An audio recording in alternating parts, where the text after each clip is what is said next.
ಮೇಲೆ ಬಂದಿದ್ದಾಗ ಅಪಾರ್ಟ್ಮೆಂಟ್ ಮಾಡ್ಕೊಳ್ತಕ್ಕಂಥವ್ರಿಗೆ ನೀವು UGC ಪಗಾರ ಕೊಡಿ.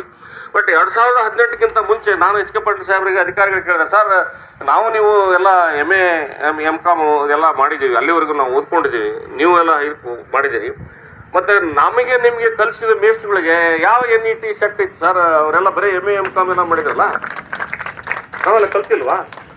ಮತ್ತೀಗ ನಮ್ಮ UGC ಕ್ವಾಲಿಫಿಕೇಶನ್ ಇಲ್ಲೇ ಇರತಕ್ಕಂಥ 15ರಿಂದ 20 ವರ್ಷ ಯಾವಾಗ ನೀವು ಅಪಾಯಿಂಟ್ಮೆಂಟ್ ಮಾಡಿದ್ರಲ್ಲ, 15-20 ವರ್ಷದಿಂದ ನೀವು ಅಪಾಯಿಂಟ್ಮೆಂಟ್ ಮಾಡ್ಕೋದ್ರಲ್ಲ, ಅವಾಗ ಅವರೇ ನಿಮ್ಮ ಮನೆ ಬಾಗಿಲಿಗೆ ಬಂದಿದ್ದಿಲ್ಲ, ಸರ್ಕಾರ ನಿಮ್ಮ ಮನೆ ಬಾಗಿಲಿಗೆ ಬಂದು ನಾನು ನೌಕರಿ ಕೊಡಿ ಅಂತ ಬಂದಿದ್ದಿಲ್ಲ, ನೀವು ಪೇಪರ್ ಕಾಲ್ಫಾರ್ಮ್ ಮಾಡಿದ್ರಿ, ನನಗೆ ಕ್ವಾಲಿಫಿಕೇಶನ್ ಐತೆ ಅಂತ ನಾವು ಹೋದ್ವಿ, ನಮ್ಮನ್ನು ತಗೊಂಡ್ರಿ ನೀವು. ಅವ್ರೇನು ನಿಮ್ಮ ಮನೆ ಬಾಗಿಲಿಗೆ ಬಂದು ಆಳಲ್ಲ, ಅವ್ರು ಬಂದಿದ್ದಿಲ್ಲ, ಅವರು ನೀವಾಗಿ ಅವ್ರನ್ನ ತಗೊಂಡ್ರಿ.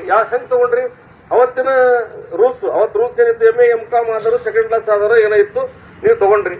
ಅವತ್ತು ನೀವು ತಗೊಂಡ್ರಿ, 20 ವರ್ಷದ ಏನು ರೂಲ್ಸ್ ಇತ್ತು ತಗೊಂಡ್ರಿ. ಅವತ್ತಿಂದ 15ರಿಂದ 20 ವರ್ಷ ಪಾಠ ಮಾಡಿದ್ದಾರೆ.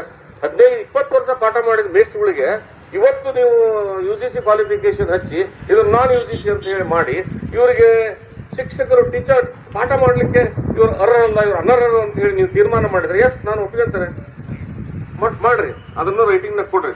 ಬಟ್ 20 ವರ್ಷ ಮೇಸ್ಟ್ರು, ಈ ನಮ್ಮ 20 ವರ್ಷ ಮೇಸ್ಟ್ಗಳು ಪಾಠ ಮಾಡಿದಾರಲ್ಲ, ಆ ಮಕ್ಕಳಿಗೆ ಡಿಗ್ರಿ ಸರ್ಟಿಫಿಕೇಟ್ ಕೊಟ್ಟಿದ್ದಾರೆ ಯೂನಿವರ್ಸಿಟಿ ಅವರು. ಆ ಸರ್ಟಿಫಿಕೇಟ್ನ ವಿಡ್ರಾ ಮಾಡಿ ಅಲ್ಲ, ಯಾಕಂದ್ರೆ ನಾವು ನಾನ್ ಕ್ವಾಲಿಫೈಡ್ ಕಲಿಸಿದ ಮೇಸ್ಟ್ಗಳಿಗೆ